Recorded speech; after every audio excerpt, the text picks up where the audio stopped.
예, 여러분 영상 잘 보고 계시나요?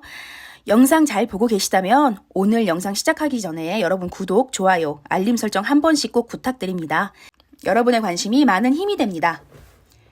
리플이 2024년 4월 1일부터 14일까지 재판이 불가하다는 통보를 하고 하루 만에 2분기에 언제든지 재판을 받을 수 있다고 재통보를 했습니다.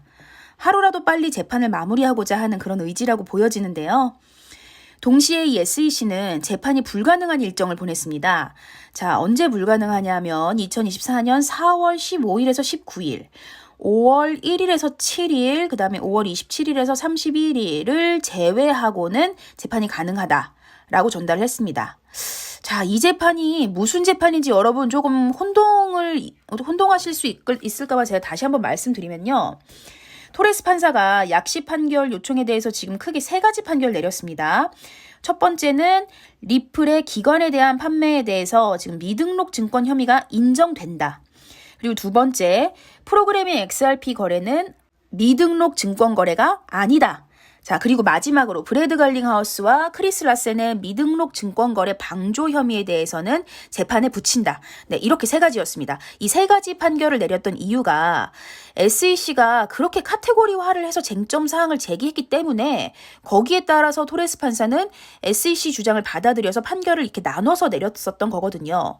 자, 특히 그녀가 기관 판매에 대해서 지금 미등록 증권 혐의로 봤기 때문에 기관 판매에 미등록 증권 거래에 있어서 이 브래드 갈링하우스와 크리스 라센의 방조가 있었는지 유무, 또 있었다면 어떤 책임을 물어야 하는지에 대해서는 이 본인이 판결을 내리지 않고 재판을 통해서 진행하겠다는 겁니다.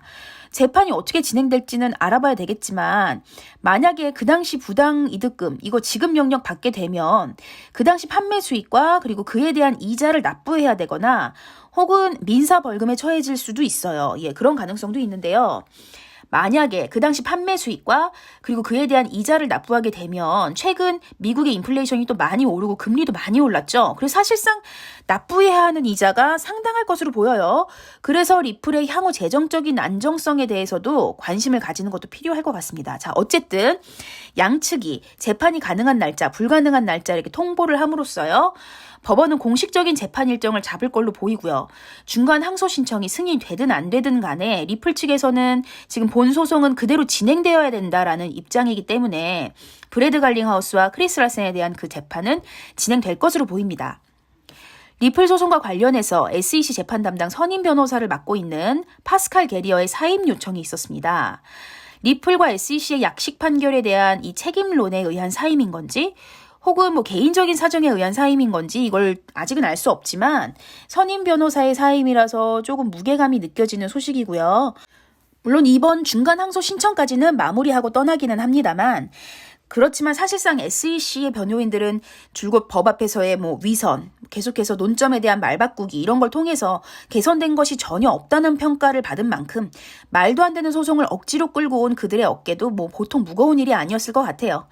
이 사임을 선임 변호사가 아닌 이 SEC의 게리 겐슬러 부위원장 본인이 해야 되는 게 아닌가 싶은데 비록 지금은 약식 판결 이후에 선임 변호사 사임에서 여기서 마무리가 되고는 있지만요. 중간 항소 신청이 받아들여지지 않고 코인베이스 소송에서도 불리한 위치에 만약에 처하게 되면 사임 가능성이 적어도 지금보다 높아질 수 있지 않을까. 약간 기대를 해봅니다. 물론 게리 겐슬러는 지금 사임할 생각이 전혀 없어요. 또 본인의 행보에 합리성을 스스로 제공하기 위해서라도 판결이 마무리되고 나서 항소를 할 가능성이 높기 때문에 오히려 얼마 전에 보다 못한 공화당에서 겐슬러 해임에 대한 법안까지 올렸죠. 물론 해당 법안은 표결도 거쳐야지만 하고요. 상원까지도 가야 되고요. 또 거기서 동의도 얻어야 되고요. 그래야 진행이 되는 것만큼 해임 가능성이 그렇게 쉽게 보이지는 않지만요. 미국의 대선, 여러 가지 환경들의 변화, 이런 게 어떻게 진행될지는 모르잖아요. 그러니까 한번 긍정적으로 기대를 한번 해봅시다. 네, 존 디튼 변호사의 라이브 영상에서요.